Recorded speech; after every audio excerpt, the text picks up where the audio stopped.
Hey guys, just wanted to spend a little bit of time today demonstrating some different options with a Swiss ball, especially as it pertains to lumbar and core stabilization. Now, when you get out there and even looking on WebPT and all of the different exercises that we have available, there's a plethora to choose from. So I'm just going to go through a few today that I really like, but feel free to take some of the principles that I'm demonstrating today and apply them with your therapists and your patients to different situations and whatever applies and whatever's needed. The Swiss ball is something that is so easy for the patient to use at home, and that's one of the number one reasons I like it. It's part of any complete home gym and is pretty cheap for the patient to get, especially from any local Walmart. So the first thing that I typically like to see with the Swiss ball is a little bit of range of motion. You can get range of motion on the Swiss ball and extension like you would a foam roller in the clinic, and it's fairly safe for the patient as long as that they're balanced and they don't have vertigo issues as they come back into extension. So we're going to start with some stretching. I'm going to bring my patient in. Typically in clinic, and especially trying this for the first time, I want the patient to understand what they're going to do and explain to them that they're going to roll the ball forward and then come back as the ball comes into the small of their back, and they're going to reach back and extend to stretch that lower lumbar spine and thoracic spine and even up into the neck flexors. So go ahead and roll that back. You do want to kind of stabilize the patient. The first time that they're doing this, they might feel dizzy or unstable, and of course they need to be able to be safe. And you can see right here that for this patient, her hips have dipped just a little bit, which is great for the stretch. But then the exercise that immediately comes out of this that you can utilize is a little bit of a plank position. And so you're going to bring the arms back forward, but the head, neck, and torso are going to stay in the same position. So you're going to bring those back, stabilize them back on the ball for a little bit of added support, and then bridge the hips up or into extension. And just doing some bridges here on the ball is a nice way to work on the stabilization with an extended hold. Another exercise, go ahead and sit all the way back up here, that I really like on the Swiss ball is for the abs. Now, typically, if we go back a few years into our research, we've tried to get away from the disc loading activities that can be produced on the Swiss ball. And if you look in the literature, we can have people that, if they're at risk for disc injury, can be injured with an iatrogenic injury or injury caused by me. So we want to avoid that and know the history of your patient, follow the direction of your therapist as a tech.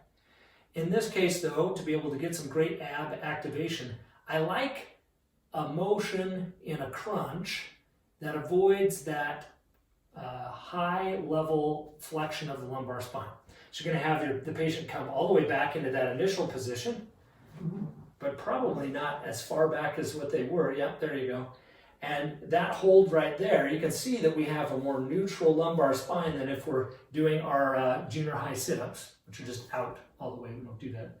And you can see that she's got a little bit of a quiver in the abdominal area, which means we're working that group. For her to rest, she can either sit all the way back up, or she can extend back and relax into that stretch position. Then coming back up again, we're only looking for a good 20 to 30 degree flexion in the trunk and really the upper thoracic spine in order to engage the abs. You do not have to come all the way up to a 45 in a position that would put more loading onto the lumbar discs. Okay, let's go to the next one.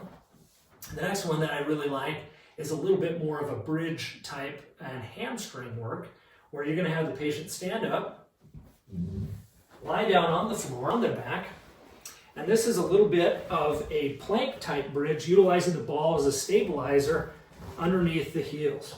It makes it much more difficult than a normal bridge, engages all of that core in a much more dynamic way. So go ahead and cue the patient to raise up, and just in this plank type bridge position here, it's a great way to activate and be able to do some sustained activities. To make it a little bit more difficult, I take away my stabilizing hand and see how she can do. Of course, we get a little bit more shifting, and that would be normal. It makes it a little more difficult. The next phase, to even make it more challenging to the patient, is to then have them do a hamstring curl with the ball, bringing the ball back towards their backside. There you go. And back out slowly. And repeating. Nice and slow. Try to maintain that stabilization of the core while using the ball. And you can see how that just challenges those abs and core just a little bit more.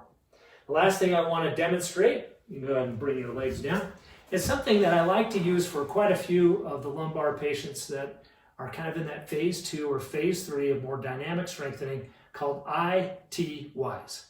And so what you have is you ask the patient to be prone on the ball, and you'll have to help stabilize that patient at first. And you can do it weighted, or you can do it without. The one thing that I don't like to do is keep the neck in an extended position. So I want a neutral spine for the neck, because this is a great exercise not only for the lower back, but also the thoracic spine, and also for neck stabilization. And the exercise is both arms or alternating are coming up and down. Then you can change the position and change the muscle group by changing and bringing them out to a horizontal position and horizontally abduct and adduct both at the same time as they have to stabilize on the ball. Here you can go ahead and cue those rhomboid muscles and middle trap by tapping on the muscles to try to get better activation. And then the last exercise in this ITY series is down by their sides. And you can come all the way back down to neutral towards the floor and back up again. Of course, all these can be made more difficult with light 1 to 2 to 5 pound weights in each hand, and be able to use those dumbbells. So thanks for tuning in to Bart's Corner of Swiss ball with ITYs and some core. Appreciate it, guys.